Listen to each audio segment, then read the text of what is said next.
Oo, willing ako gastusan, pero huwag mo na mahingian. I love it!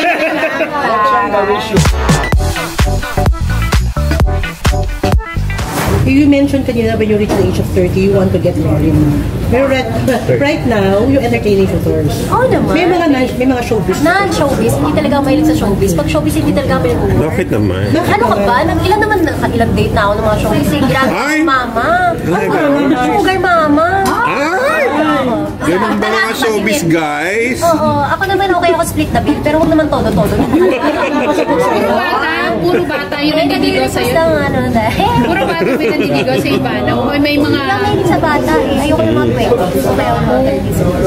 Mas mature. Kasi matured na ako mag-isip. May mga politicians na nandidigaw sa iyo. Marami. Iba-iba. O paano mo ina-handle?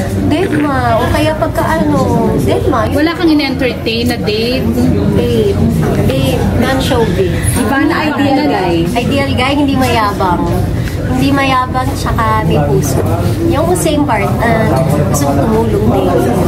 Kasi ang hirap na pareho kami, tapos magkaiba yung ugali namin. Yung ayaw niya tumulong or wala siyang puso para sa mga Pinoy, tayo mga kababayan natin. So, iba na. Pero iba na mahirap ka magligaw. May sino? Kasi mahirap. Hard to get ako. Wow! Parang tingin siguro. Oo. Hard to get, Ay, perfect. Ang tingin nga nila, easy to get eh. Oo, pero totoo, hindi nila ako nag-get. So, anong hard to get? Kailangan gawin para? Wala mo kailangan gawin, pero yung siguro yung ligaw na persistent. May effort, no? Oo, hindi mo pwede So, Pinay pa rin ang style, mahabang ligawan. Yes. So far, meron kang nakadate na matagal? Or gano'ng katagal? Uy, baka magtampo yung ano. Gano'ng katagal yung longest date mo? Date? Relationship. Relationship? Dapat diba? 3 years. And then showbiz siya breakup.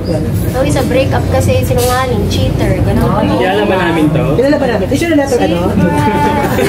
Ayoko na. Alam mo yung pagpas. Hindi ko siya, wala na akong pakialam sa kanila. Gano'n din naman siguro. Wala. Ayoko na makialam sa buhay.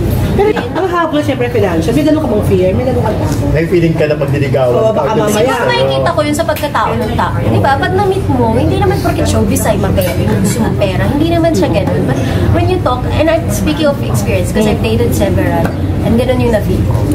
And hindi ko sinasabi lahat. Alam ko maraming mababait. Pero hindi ko gusto talaga ng showbiz kasi nga kahit paglaplapan sa iba, hindi mo kaya. Hindi ko sa gano'n, Mars. Pero ako pwede, diba? Double standard. Pipili siya ng showbiz at kaya niya ako. Kasi ako, diba, I have yung mga kissing scene, bed scene. So, dapat ready siya. Ako, hindi ako ready sa kanya. So, kaya na showbiz.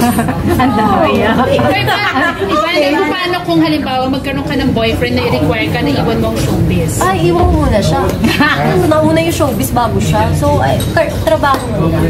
Okay. So, parang sinasabi mo na, kaya gusto mo non-showbiz, di ba, para walang kissing scenes. Pero pag ikaw, hindi mo kaya yung ganun. Hindi. Kaya ko naman walang kissing scene, no? Pero yun yung aking trabaho. At yun ang nire-require ng trabaho. Kung anong nire-require, ayoko na maglagay ng restrictions sa bawal to, bawal to. Bakit? Kasal na ba ako? So, hindi. Katagal pa yun. So, kaya mahirap kang makahanap ng right guy? Hindi naman ako hirap. Siguro wala lang talaga akong time. Pero I'm dating, so I'm okay. Balik tayo doon sa lalaki. Di ba pag mahal mo, willing kang gastusan? Hindi ka ganun. Oo, willing ako gastusan, pero huwag mo na mahingian. I love it!